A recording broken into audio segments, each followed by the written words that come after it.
What's up everyone, welcome to a new video by Afterfought. Today we're going to be reviewing the hit, wonderful game, Death Stranding. Death Stranding is a Strand type game made by Kojima Productions and the mastermind behind it all, Hideo Kojima.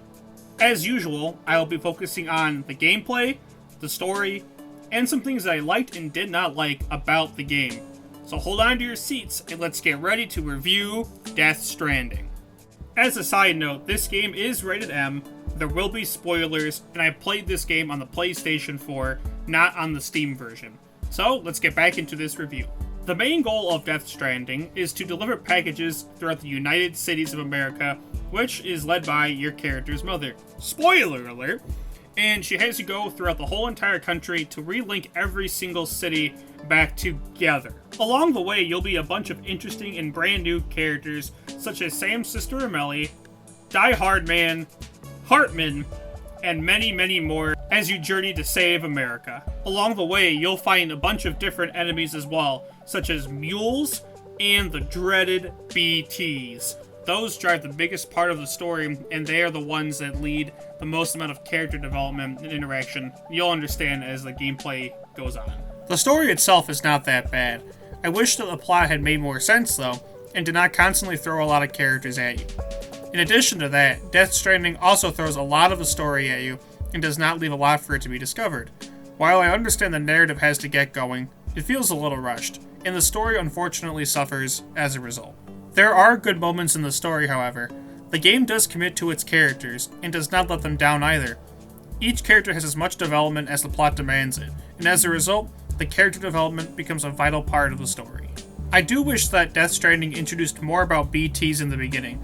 BTs, beached things, are basically the biggest antagonists in the game, and they are not truly explained that well, at least in the beginning part of the story. I get the mystery behind them, but the game needs to make them more of a threat and not so much as an obstacle. Another problem I have with the story is that I have to go into a lot of auxiliary content in order to fully understand what is going on in the main game. I shouldn't have to do that.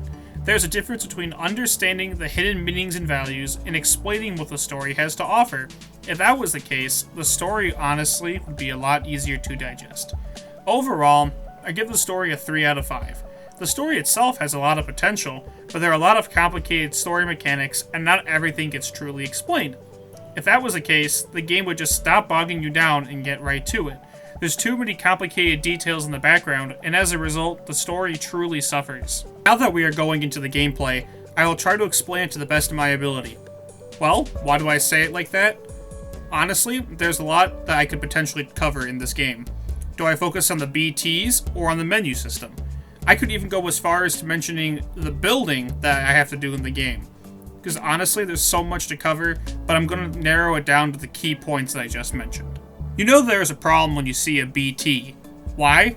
Well, the game starts to absolutely freak out, and you can get those BTs to follow you. That's not a good thing. Part of the gameplay is to deliver packages, and those packages get damaged and destroyed when the BTs attack you. You have to struggle to fight them, and if you don't make it, you're in for a world of pain.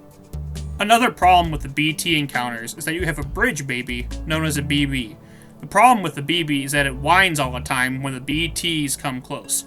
As a consequence, you can detect said BTs, but you may not be able to get away fast enough. You can crouch and try to get away, but Sam Porter Bridges, the main character you end up playing as, can lose the packages. It doesn't help if you're in the state of timefall either. Timefall is rain, but the items you carry grow older. This translates to rust and destruction of your packages. It's not a good thing when timefall hits, but also a BT has a chance of being there as well.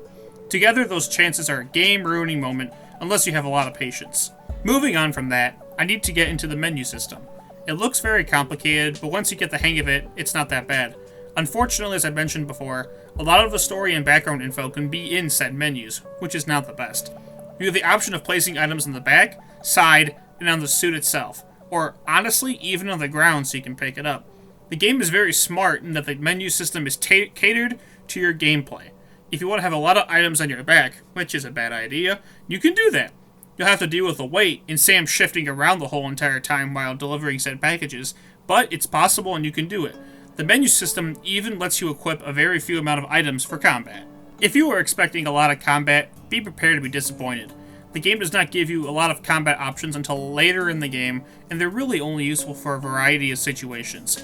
That happened a lot later in my gameplay, and honestly, it kind of detracts from it, but not really that much. In addition to what I just mentioned before, the game also lets you build bridges and other structures to deliver your packages, but you have to be connected to the network.